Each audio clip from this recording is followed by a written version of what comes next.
So welcome to another panel of the April edition of the Bold Strokes Bookathon. We've had a full weekend of panels, chats, and author readings so far, and there's more to come today and tomorrow. So I hope you've been enjoying what you've seen so far. This panel today is called Romancing the Genre, and specifically we're going to be talking about romance tropes. And there are so many tropes to consider.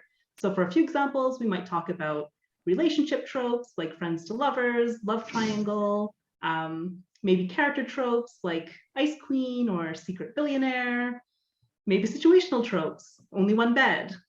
So I'm joined here today by a lovely group of authors to discuss why we love tropes and how to keep them fresh and interesting. So Ursula Klein lives in Northeast Wisconsin, where she teaches women's and gender studies by day and writes lighthearted fantasy romance by night. She's a huge fan of dressing up in costumes, loves celebrating Halloween, and was probably a witch in a past life. Enchanted Autumn is her first novel. We're also joined by Julie Cannon, who has written 21 books and numerous short stories in her 15 years of publishing with Bold Strokes Books. She's been a two-time finalist for a Lambda Literary Award and a finalist numerous times for Best Lesbian Romance from the Golden Crown Literary Society. Her novel, I Remember, won a Goldie for Best Lesbian Romance. We also have Claire Forsythe joining us all the way from Belfast in Northern Ireland, where she lives with her partner and their pets, which includes a dog, cat, and fish. She owns a coffee shop, which keeps her busy, I can well imagine, and she is a debut author who started writing during the pandemic. Her first novel, Business of the Heart, was released in March. And last but certainly not least, we have Aurora Ray, who is a college dean by day and an author of queer romance the rest of the time, except when she's cooking, baking, riding the tractor, or pining for goats. She grew up in a small town in South Louisiana, daydreaming about New England.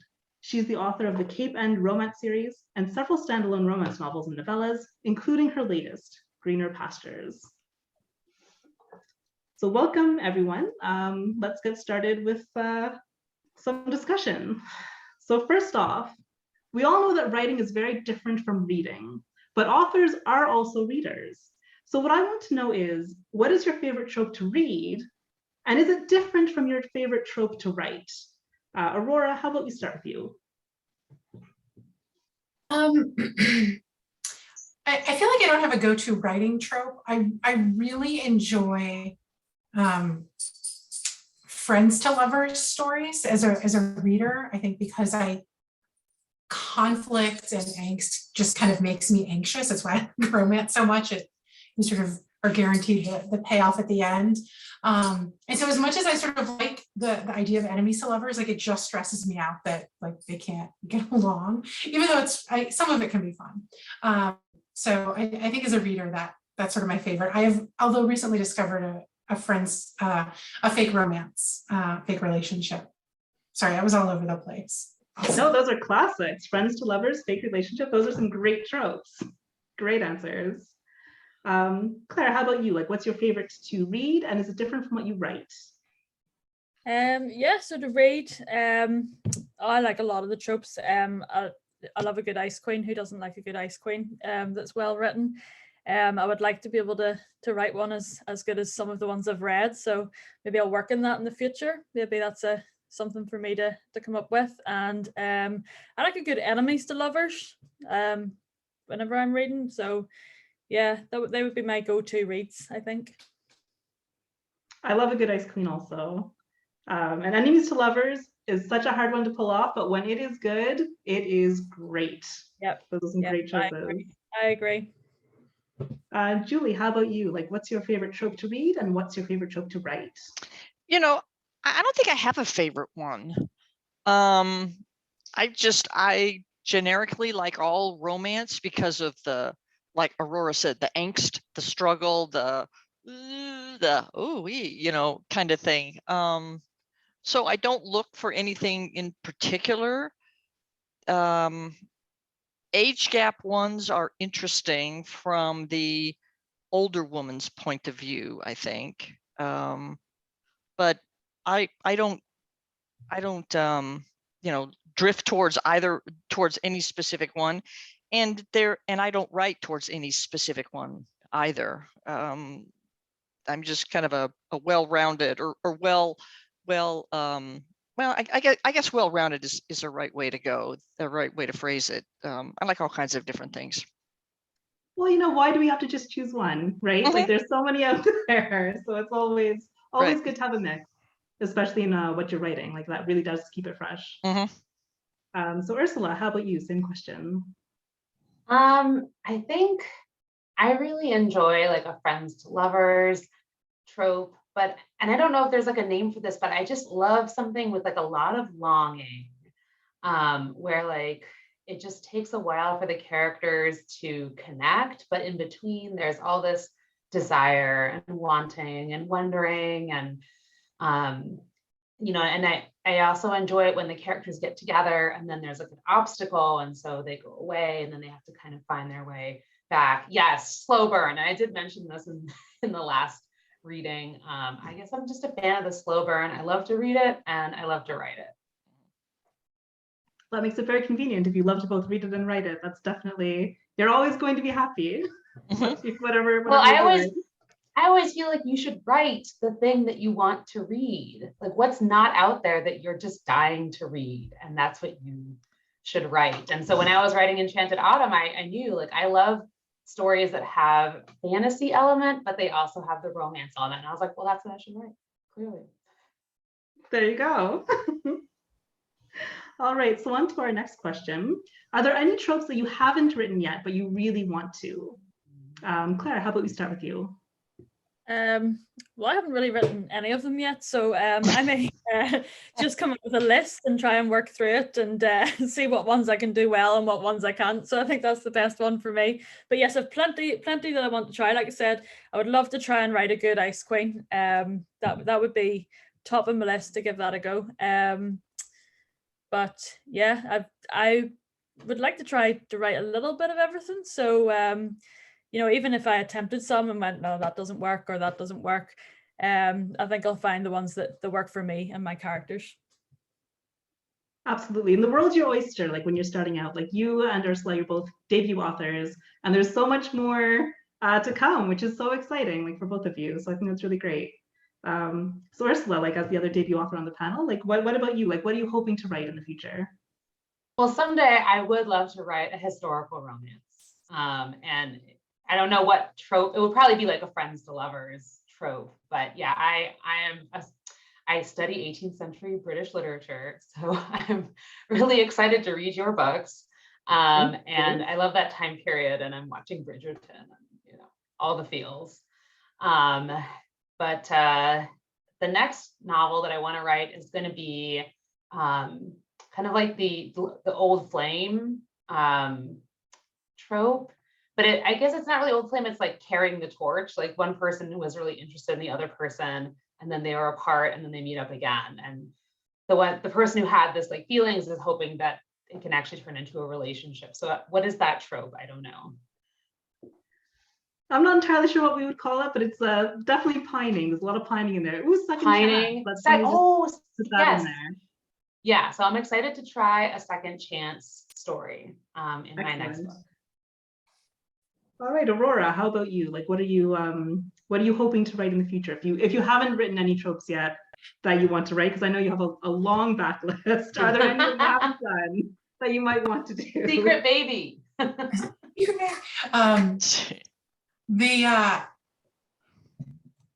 one of the books I wrote with Jenny Clevenger, I think we sort of had initially talked about a potential sort of fake relationship, and it turned a little bit more into marriage of convenience. There was a convenient arrangements and they sort of like agree to date with these like very strict parameters and plans to break up.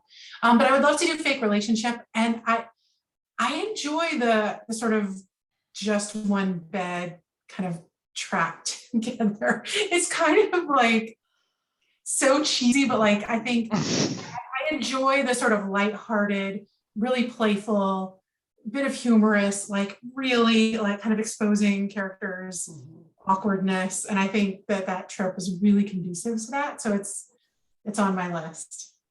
That's a fun one. I would definitely be looking forward to reading that. And Julie, I guess it's the same thing for you. You have such a large backlist. You've written all sorts of books. Like, is there any trope that you haven't addressed yet that you would like to put into a book? or is that something that's not really on your radar? You know, I think I go back to what I had said originally, the age gap. I don't think I've written one of those. I don't know what the age gap would be. You know, and it's got to be more than 10 years. 10 years isn't an age gap. 10 years is just life. It would have to be something far more substantial than that. So I think that might be something that I would like to maybe focus on. But you're right. I've written a variety of things, you know, friends to lovers and political differences and fake relationships and those kind of things. And every one of them is different. They're so very different. And I, like I said, I like all of them, but I think the friends to lovers would be the ones that I probably, or excuse me, the age gap is maybe something I'll focus on sometime. Good answers. So now we're going to flip it around and ask, are there any tropes that you would never want to write, either that you don't have any interest in, that you don't like at all, or that you just don't feel like would suit your brand or like the kind of work that you do? Ursula, how about we start with you? Anything that you wouldn't write? You know, I feel conflicted about ice queens. I don't know. I like to know people's emotions and feelings. And I'm such an exuberant, outgoing person. It's hard for me. I think it would be really hard to get into the mind of an ice queen.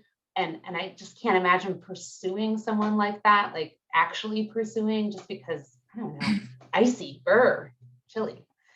And then age gap, I think I need to be older to write an age gap novel. Like right now, you know, I'm turning 40 this year in September, and I'm teaching, right? And so I teach students who are in their early 20s, and I just can't imagine dating someone that age. So I don't know, maybe I just need to be older and have like a more expansive view of life and relationships. But yeah, I think it's hard to write something that isn't part of who you are, or, you know, what you know, kind of imagine.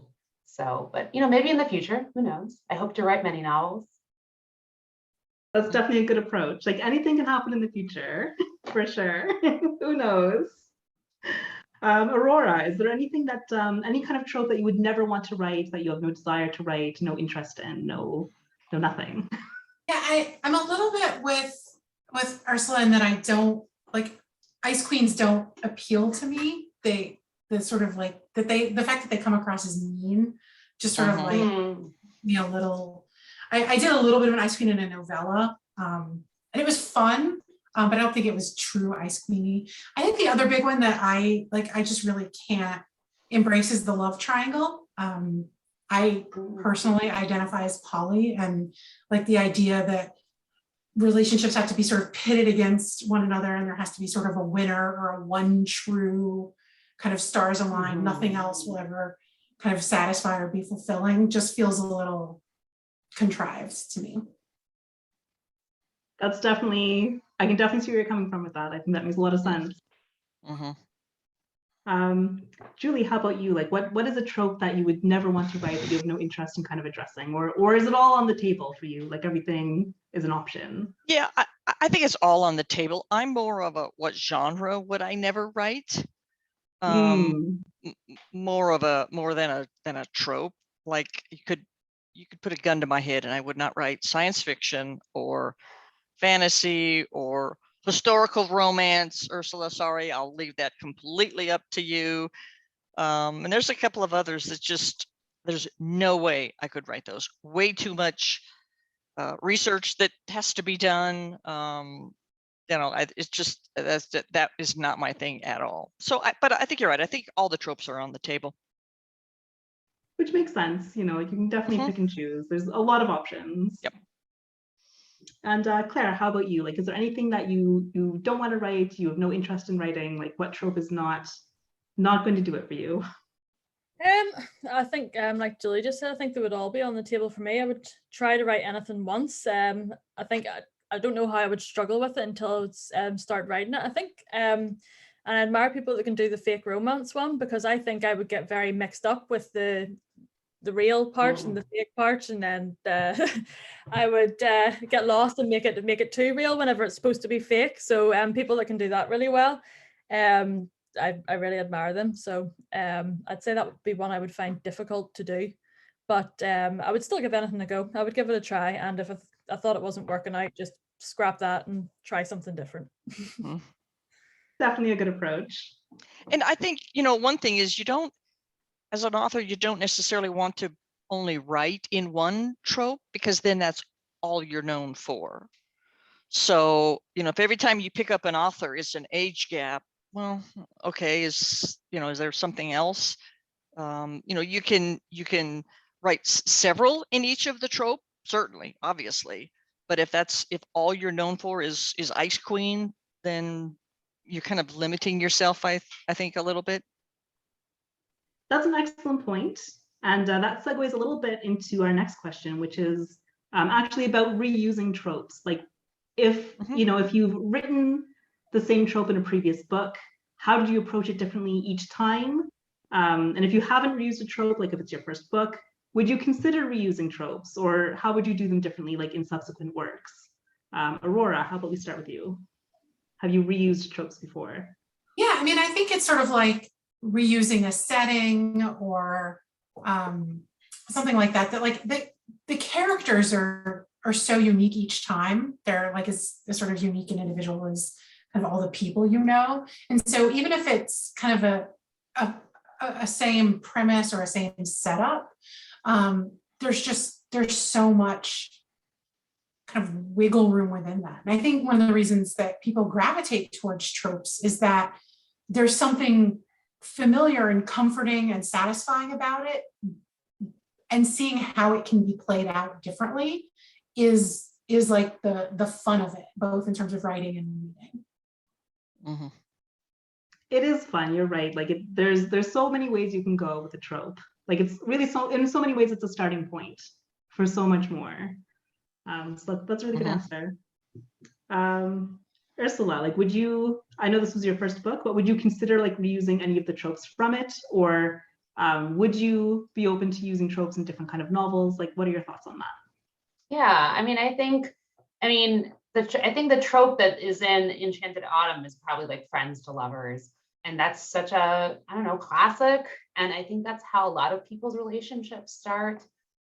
There's also a tiny bit of like love at first sight, or at least attraction at first sight. And I think that's also kind of a classic, and it's easy to weave that into other stories. You know, like friends to lovers is easy to make that into like a romance too. So I kind of feel like that'd be kind of fun to blend with other characters and other scenarios. And actually my next novel it does also have an element of friends to lovers, even as it's also second chance.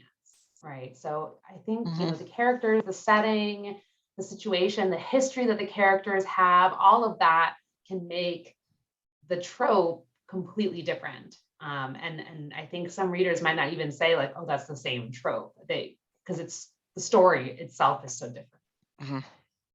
That's a good point. There are so many things that come into play in a book. Like there are so many moving parts, especially when you're writing a full-length novel, but even in a shorter work or novella, there's still so many options that you make, like so many choices you make as a writer that really kind of inform the book in a certain way. Definitely. Yeah, and there's that joke, about how like there's only like 15 stories you can tell, and somebody counted it up at one point. And yet, authors keep writing and people keep reaching for these books. And I think, we find comfort in tropes, but we also, as authors, I think we just find a lot of different ways to use them, to deploy them, to mix them, and make them new all the time. Right. So, sorry, go ahead, Julie. Yeah, I definitely agree with Ursula. It's all about the character, the story, the setting, the time and the place. And you're right. Once you get sucked in, with the characters, you don't necessarily think about this is what it is. I think those books where they keep referencing the trope, in my opinion, it focuses too much on that and it takes away from the story. So if they're always talking about the age gap, I mean, always talking about it versus in the context of the scene, it's different than always bringing it up and bringing it up and bringing it up over and over and over again. you know. A couple of times, that's all you need to know, but you can use the trope to bring out the flaws in the characters, the things that they're struggling with, you know, starting to show emotion, the thawing of the Ice Queen, like someone put in the chat. You know, I'm worried about the wrinkles wrinkles around my neck, or, you know, tie around my belly is an age gap sort of thing. So it's all about the characters and the setting and how you develop them, and how you tell the story and what the story is. Absolutely. Like, so really, this is one part of a whole. And the whole is the most important thing, like the entire story, like all of the context, all of that makes the story like unique and interesting and engaging. And it's not so much just, this is an age gap book, this is an Ice Queen book, this is friends to lovers. Like, there's so many more things to it than just that one element. Claire, like, do you have any thoughts about reusing tropes, or how you would do them differently if you did so? Well, I think tropes that would have maybe applied to mine would have been like, sort of like Ursula was saying, sort of an attraction at first sight. And I think you can reuse that again and again, because, you know, you can do it different ways. They can maybe deny the attraction, even though there was the attraction at first sight. They could realize it straight away. So there's different ways you can do that. So although you're using the same trope, you're using it in a different way, like you say. And then there's also sort of a miscommunication trope in mine, which again, you know, it makes it very easy to come back from. So there's so many miscommunications that can happen, especially in relationships. And so the world's your oyster, really, whenever you're writing a miscommunication. So it gives you plenty of scope for something to go wrong. But it also makes it very simple to put things right again, I think. Absolutely. Absolutely. There's a lot of places you can go when there's miscommunications, and they can be very fun to write. Yeah. Okay, so we have one question in the, oh, sorry, yes, Aurora. Oh, no, I was just saying that, like, and you can really mix and, like, you're not limited to a single trope in a story. You can mix and match and have that instant attraction and the enemies to lovers kind of together, which, like, those kinds of things make it extra fun. Absolutely. I mean, there's so many different ways to go. Like, there are character tropes, situation tropes, kind of plot tropes. Like, there's all sorts of things to choose from. You certainly don't have to limit yourself to one per book. Like, that would definitely be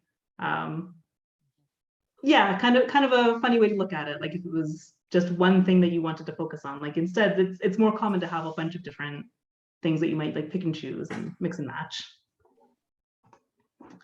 Okay, so we have one question in the Q&A box that I'm going to blend like with a question that I had given to you guys.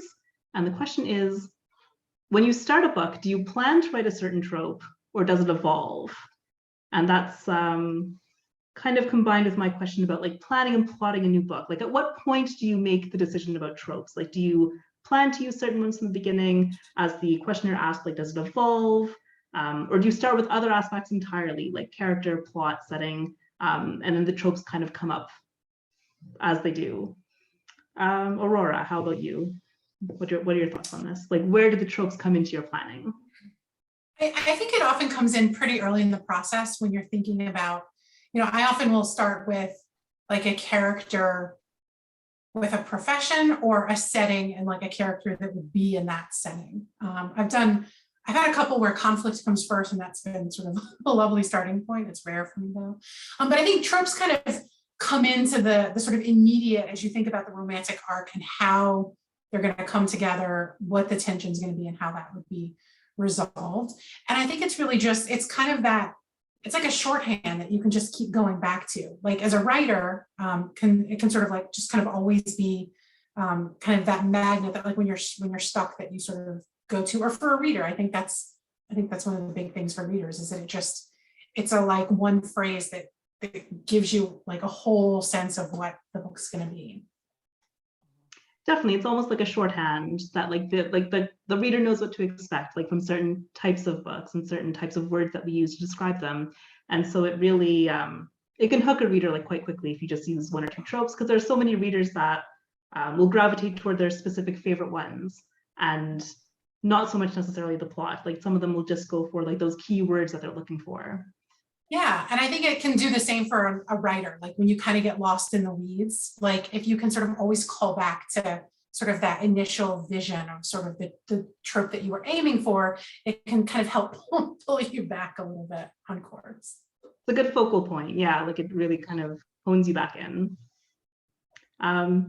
Julie, how about you? Like, do you, well, you were pretty much saying that you don't really focus too much on the tropes. So I'm assuming that they happen more organically for you. Like, is that kind of how it goes?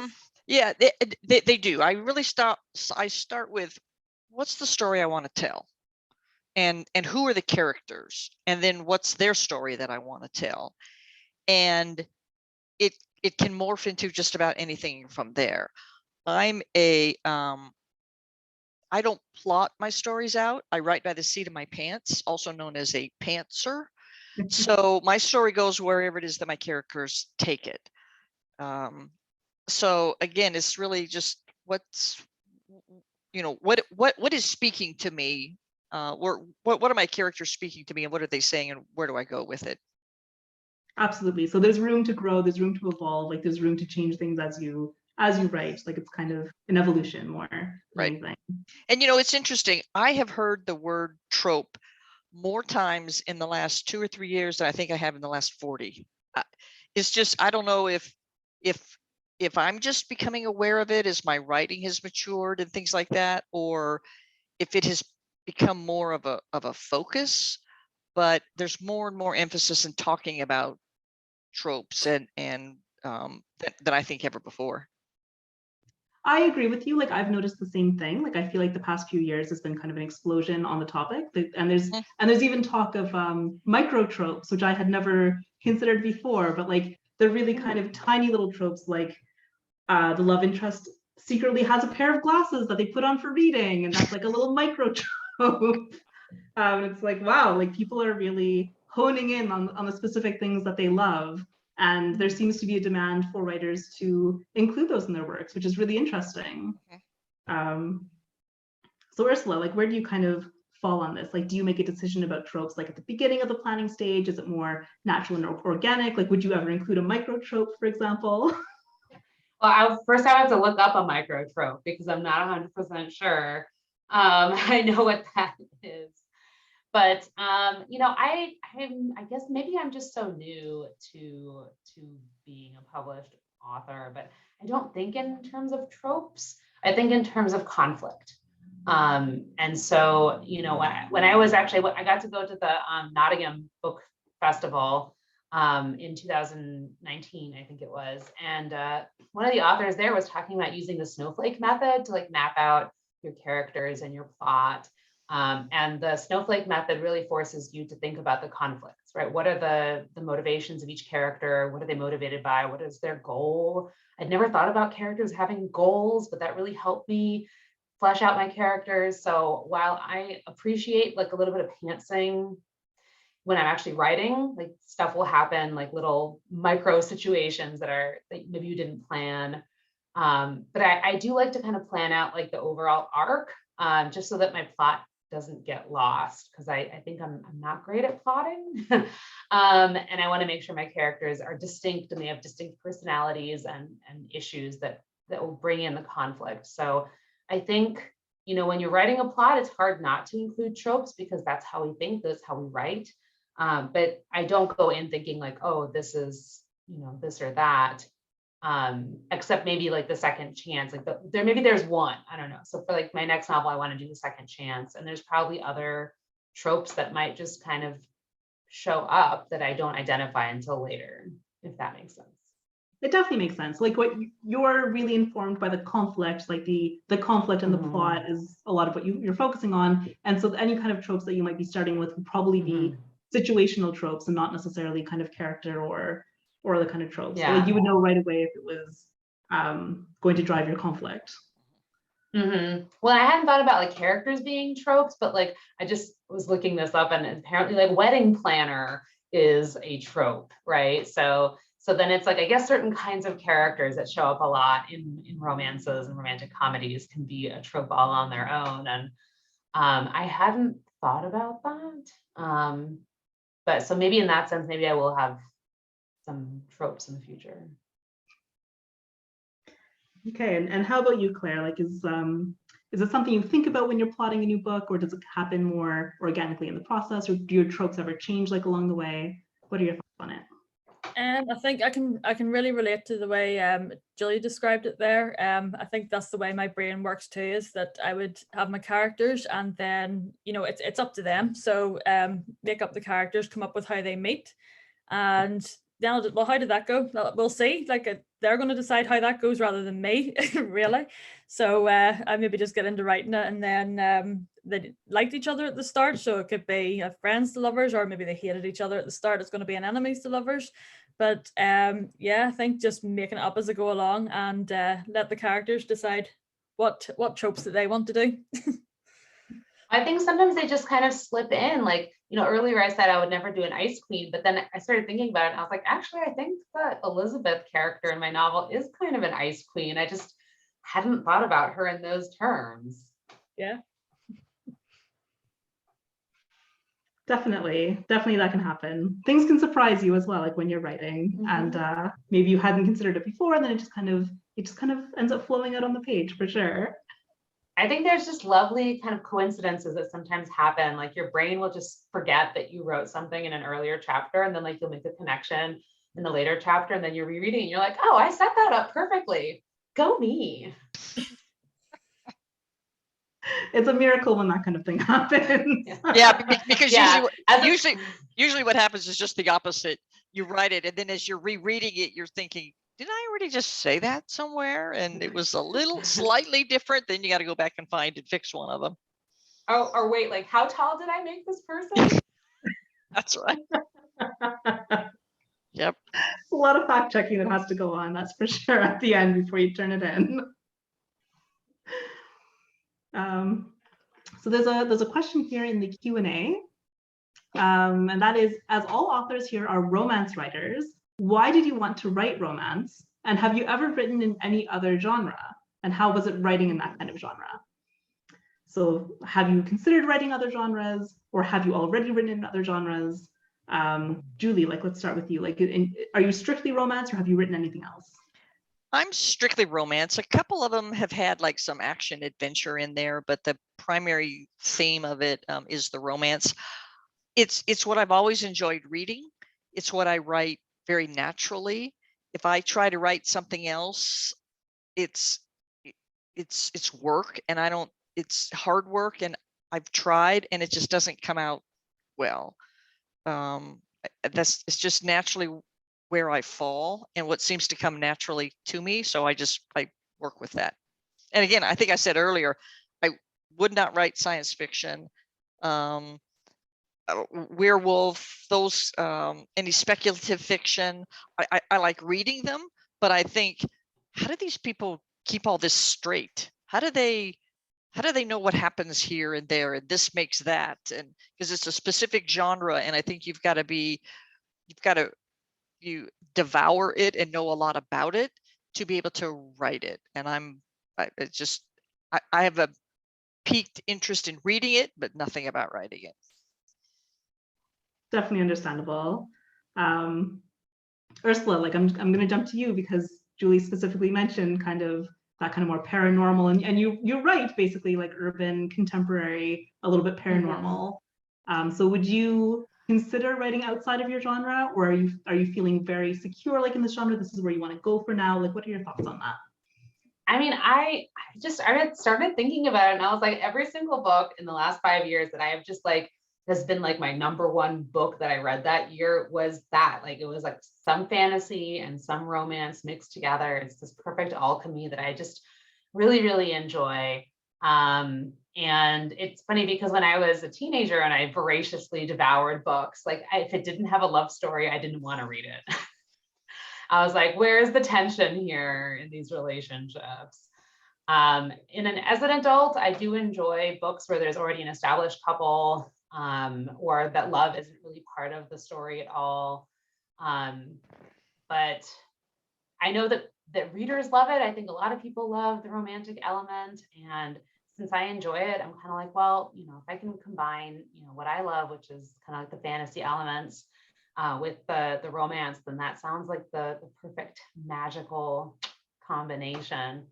That said, I mean, I would love to write like a high fantasy novel where it's like in another world, but you know, kind of what Julie mentioned, like that's a lot of world building that has to happen. And I sometimes think about that with the historical fiction too. It's like I research the 18th century, but I would still have to sit down and really read up on like, chamber pot usage and, how do you get from one town to another? I'm like, I think you go somewhere where you get a post horse.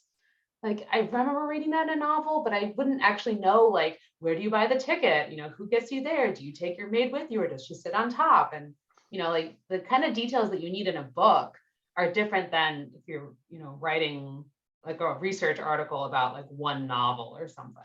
So I always appreciate people who are willing to kind of like take on that challenge. And I think that's why in Enchanted Autumn, I was like, you know what, I'll make it modern day. But then there's, like she's a witch, her ex-girlfriend's a vampire, she's got a ghost haunting her house. So I can kind of combine what I enjoy without having to do a lot of extra research. That's definitely fun that you can kind of put like little hints of magic, like little hints of what you want to in there. That doesn't have to necessarily make sense in the actual physical world, but you can make it make sense in your particular spin on that world. Yeah. But definitely, I mean, I'm a historical romance author. There are workarounds. You just start the next scene with, then they were in the next town. Yeah, no. There's always a Yeah, solution. that's true. That's true. And yeah, and I definitely want to do something with the time period that I spend so much time in my research, my professional research. So yeah, so hopefully I can get to that at some point. Okay, and how about you, Claire? Like, is romance something you've always wanted to write? Would you ever consider another genre? Why did you want to write romance? Well, romance has always been my go-to. Like I would either read romance or I would read thrillers, and I just don't think I quite creative enough to write a thriller that's going to have twists and turns and would be clever enough that I wouldn't leave something out. And but romance would be my favorite thing to read anyway. So romance was always going to be my go-to, and it's lighthearted. It's nice to write it. It's nice to read it and it's nice to write it. So it's a nice way to spend your spare time rather than having to do a lot of research, and you can just use your imagination and go where the story takes you without having to put too much thought and work into it. It comes more naturally. So it's more like a pastime almost, I would say, writing romance than stressful work trying to make things meet and tie things together. Definitely, there's a lot of tying together when you do something like a mystery. I don't know how mystery writers do it. I would not know who done it. Like I would have a hard time with those kind of books. The structure you have to have. I would have like no red herrings. Like it'd be super obvious. Like, oh yeah, it's that person. That's true. You're like, yeah, we know who the killer is. Exactly, Ursula. All right, Aurora, how about you? Like, have you always written romance? Is your entire backlist strictly romance, or have you written anything else? Yeah, I mean, romance is definitely my jam. I laugh because I dabbled in romantic intrigue in my third book, Crescent City Confidential, and it like the blurb reads very intriguey, but it is intrigue light. It's a romance. There's a kidnapper, but like, meh. Don't worry too much about that. It's fine. I think like the world is like messy and hard and full of like a lot of like lovely things, but also a lot of awful things. And I just think romance is just it promises like to be uplifting at the end of the day. And that's what I want. That's what I want in my life. Give me more of that. So, I have contemplated things like memoir. I work in higher ed, and so I have a folder of the most ridiculous and absurd emails I've ever gotten from faculty and students and parents. And I'm like, I'm going to write a tell-all like campus novel one day. But, I think romance is just, it will always be my go-to. That's a good point. There's lots of room for tell-alls, but there's something to be said for that happy ending for romance, like that guarantee of the happily ever after. That's definitely what I'm there for too. So let's go back to reading for a moment. How about what's a trope that you've loved in a recent book that you've read, or what's a memorable use of a trope in an old favorite? And what was it about that trope in that particular book that made you love it? Claire, how about we start with you? Have you read anything good, or like was there something memorable from an old read? Like I say, I'm a big fan of the Ice Queen trope, and the reason I like it is because you've got this really complicated character who you can't stand at the start of a book, and slowly you peel away layers of that character and you make them like, oh, they're maybe not too bad, and then they get a little bit better, and you're just waiting for that moment that they just become human. And I think that's why I like it, because they're quite complex, and like, you know, there's going to be a human under there, but how do you get to that human, and what made them the Ice Queen that they are as well? So I think it's a very interesting character to get to the bottom of. Definitely. Julie, like, how about you? Like, is there something that you've read in a recent book, like any kind of trope, like in a recent book or an old favorite, that was very memorable to you, that really sticks out to you? Yeah, my old favorites are all of the honor series that Radcliffe writes. You know, it's all about a Secret Service agent and her protectee is how it all gets started, if for those people who haven't read it. And it's all about honor to your country, to yourself, to your serving something that's far bigger than you are and that you would ever even be. And just how do you do that? How do you sacrifice everything for what you believe in? I mean, truly sacrifice for what you believe in, regardless of the effect on yourself. So I think that's probably the one that really has stuck with me the longest. That's a great series and a great answer. Like, it really sweeps you away, like in that kind of emotion, serving something bigger than yourself. Aurora, how about you? Like, is there something that you've read recently, or an old favorite, like where a trope really sticks out to you? Yeah, I actually, like, I have not had much time for pleasure reading lately, which makes me a little bit sad. And I fumbled a bit with this question because I was trying to sort of think of, you know, kind of stories that I go to, and I don't really know if there's a sort of single trope. I think it's sort of like, kind of, there are some kind of premise or situational tropes, and I'm a real sucker for, like, you know, innkeeper with you know, guest, and they're sort of left to their own devices, or things like that. Definitely, I can understand that. And how about you, Ursula? Like, is there any kind of recent book or memorable book that had a trope that you really loved? Well, I recently read my wife, Charlotte Green's novel, The Wedding Setup, as I'm contractually obligated to. And, you know, I think this might have been the first time in a long time that I'd read like a city girl, country girl romance.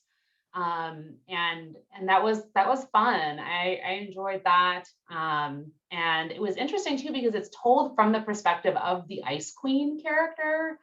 So that was kind of interesting too. I feel like often, you know, you hear from the other character's point of view, and this was really different. And then I also recently read J.C. Morrison's Basic Training of the Heart, which is a historical fiction. So I love that element, so interesting. And then it was also a workplace romance, with one of the characters being very reluctant, almost kind of like an Ice Queen. So I enjoyed those combinations a lot. That is interesting, because you definitely said a couple of times earlier in the panel that Ice Queen was not something that you really gravitated to, but when your wife writes it, it's a different yeah. Well, she's good at writing like the angsty romances, so. It looks like a really good one. Like, I was looking at the blurb and it looks really fun. So that's definitely a recommendation. Yeah. And it's fun, you know, it's set in her hometown, and I've been there many times because she still has family there, and so it was kind of delightful to see that also. But also like the tension between like the city girl and the country girl, or, you know, mountain lady. So that was fun. That definitely sounds like a lot of fun. So just as a reminder here to all the, oh, sorry, Aurora, yes. I only was going to interrupt because I realized that I was actually kind of lying earlier. Scandalous. Shame, I think shame, Hello. shame on you. Mm-mm. I think my comfort trope is like the sort of wallflower type, the not super confident, maybe, you know, had a bad into a relationship and like has to do this. Like that's what it is. And I, you know, how much I identify with that is probably why I'm not. I just full disclosure. I love a good wallflower story. Like one of my favorite series is Lisa Kleypas, like the wallflower books that she wrote, which are really fun, really fun. It's always a good trope. Blue stockings too are another one of my personal favorites. So we're getting to the end of the panel here. I just wanted to remind everybody that there is an ebook sale going on. I believe it is, I think it's 15% off selected backlist titles and current Bookathon participant titles. So please do go check that out. I think that would be great. Like there's some of the books that we've talked about tonight, and lots of other books that have been discussed this weekend are going on sale. So you definitely want to check those out. So if everybody wants to just kind of go around now, talk about your recent book, hold it up if you have it nearby, give us a little taste of what it's about, that would be great. So Claire, like how about you? Like, do you have your book there? Do you want to tell us a little bit about it? Yeah, this is Business of the Heart. So it is about Abby and Lexi. Abby owns a coffee shop, and Lexi is more a high-powered businesswoman, and Lexi would be quite closed off. I wouldn't call her an ice queen per se, but she'd be quite closed off and not looking for love. And Abby is ever hopeful, and whenever these two meet, so they're obviously attracted to each other, but things don't go very smoothly at the start, but as much as they try to fight against it, some things are too strong.